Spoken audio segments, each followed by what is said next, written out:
كل مدى بالعالم كله كدامة بيقول لك شيء كدامة باي لا تشترين كبير ملابس شوفي ميكا كيتشك تفتك لا تشترين كبير ملابس كل مدى تايرة تعبانة عشان كل يوم ينزل تحت ودي فوق ينزل تحت زين شلون نشتغل شكل ماكو مشكلة نشتغل بس هذا تعبانة 10 مرة ودي فوق تحت عشان تشترون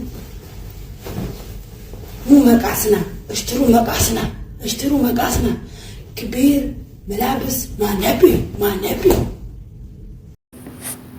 أني كان جدو سوقي كيتشا كفن لكي يا مدام بنتي تأوهن جروي مدامي يو سوقي ديمتو يعني hojjettu mana ishee keessa hojjettu sanii kafana isheetti ta'u ijaan arguun dandeechu natti fakkaata yeroo baay'ee gaafii mataa kootiiti jechuudha ashama harka fuudhe kabajamtootaa fi hordoftoota keenya nageenyi koo kan jaalalaa fi kabajaa bakkaa fi lafa jirtan siniif haa baay'atu anis obboleettiin keessan bakkaa fi lafa jirutti waaqayyoof galannaa ga'u fayyaa nagaa kooti egaa warroonni mana keenya faaraa taatu laayik sheer gochuudhaan gara maamila keenyatti dabalamaa siniin jecha har'a gaafii kootiif deebiin argadhe jechuudha viidiyoo kana keessatti maaliif jennaan yeroo baay'ee gaafii wanna natti ta'uudha jechuudha sinillee mudachuu danda'a anallee yeroo hunda waan narra ga'uuf jechuudha wanti kun innaa ani wanni nani jedhe oomishni uffata oomishu jechuudha ka oomishni chaaniyaa uffata oomishu landal ta'ee sahanii ta'ee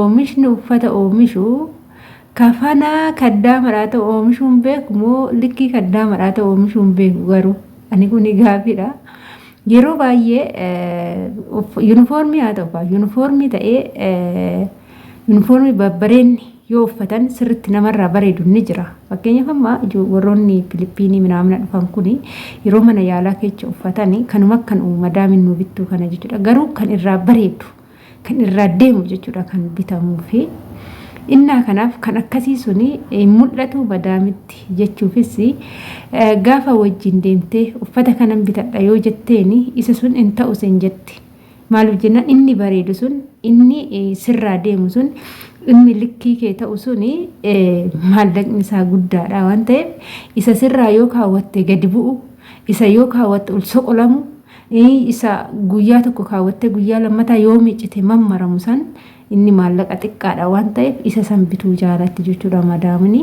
yeroo baay'ee yuunifoormii kana duraan nan kaawwadhan ture ka sinitti nima waan na mudate maarree yuunifoormii kana naa bitu turani agoggaa tokkosumaan fayyadame biiroodhaan jechuudha maal naa bitu isaan yuunifoormii asii gadi yoon gadi kaawwadhu nama lama seesisa surreen nama sadiin seessa shurraabiin nama sadiin seessa olitti kan nama 6 ta'u bitu jechuudha na takkittiidhaa fi isarraa kanaaf immoo yoo nan uffadhe guyyaa tokko uffadhe guyyaa lammaffaa narrumaa gadi bu'a jechuudha surreen faa isa bichaa miti luka jalaan immoo ol soqolatee akka wayitaa jechuudha yoon guyyaa tokko miicce akka waan shaamaa wayitii jechuudha carqumaa meen bitanii akka waan shaamaa wayitii guyyaa tokko uffadhe guyyaa lama yoo nan miicce ol soqolatee jechuudha inni ol dadachaa akka wayii jira nama jibbisiisa haala kanaan laalee tanan uffatuma kana yoon uffachuu baadhe qamisuma asii gadi uffatan kana yoon uffadhe maal ta'a surruma jedhamu hin jaaladhu jedhaan madaamidhaan amma zadee kana malee kan na baasu hin jiru jedhee hin jaaladhu jedheen bakka hin barbaadus hin jaaladhu sin jedhe nan didee qamisii naa bituu eegalanii qamisii sawwayyaa qamisii sunis haa ta'u dheerinni isaa nama kan kiinoo qumatiin isaa kiinoo warroota gurraacha kee dheeraa san argitanii maal jedhamuyyoo kaambeellaa jedhan san dheeraa wasanii isaaniif kan ta'udha jechuudha kan bitamu malee anaaf kan ta'u miti jechuudha gizeen maqasii dhaffaa jala isaa muree kaawwadhutu jira madaamin tun amma naa bitti yoo naa bittu natti dheerataa yeroo natti dheeratu kana naa mursiifti jechuudha mana hodhaa geessite Hinna haala kanaanii ani wanni jechuu barbaade nuufi uffanni gaariin nuufi ani amma namni uffata gaarii gubbaa ofii uffachuu uffata bareedaa uffachuuf kan bu'an jiru. Ani immoo uffata miti kan nama bareechuu jechuudha. Uffata gaarii uffachuun irraa laphee gaarii qabaachuun isa barbaachisa. Ijoollee keenya uffata gaariin uffannee jettaniitoo garaa isiniin badiin akkasuma jedhama jechamni jechuudha. Namicha tokkotu jedhama. Namichi tokko namichi haaftaamiin tokko mana sargii deemee yeroo mana sargii deemu sanii maal godhee uffata ciccitaa bututtuu kaawwatee deeme. Yeroo uffata bututtuu kana kaawwatee deemu maal godha warri sargii kuni namicha kana alatti gadi dhooggan jechuudha. Alatti gadi dhoogganii kara dura teechisanii midhaan illee tirraafii namaa kennaniif. Yeroo tirraafii namaa kennaniif kana namichi kuni nyaata san lafa godhee amma odoo isaan hin argin harkaan miliqee deemee uffata isaa jijjiirratee uffata suufii itti naqee filatee caammaa isaa askoo gixximitti godhee deebi'ee dhufe. Yeroo deebi'ee dhufu hunduu kakka'anii dhaabbatanii nooraa jedhanii ol seensisanii bakka filatamaa ta'e teechisanii iddoo filatamaa ta'etti nyaata filatamaa ta'e kennanii fi sahaanii filatamaa ta'een jechuudha. Yeroo kana namichi kuni nyaata kana fudhatee maal godhe uffata sanitti dibee jedhama. Mucuquma uffata sanitti dibe. Namni muluu rifatee namicha kana laale. Maali jennaani ilmi namaa uffataan miti kan madaalamu. Duratti ani asan ture. Uffata ciccitaa uffadheen ture. Karra jala na teechiftanii tirraafii namaa naa kennitanii. Garuu amma immoo uffata bareedaa kan uffadhee dhufnaan hundi keenya nu kaatanii dhaabbattanii iddoo filatamaa fi nyaata filatamaa naa kennitanii. Ilma namaa kan madaaluu dandeessu uffata gubbaa kana osoo hin taane keessa garaa isaati.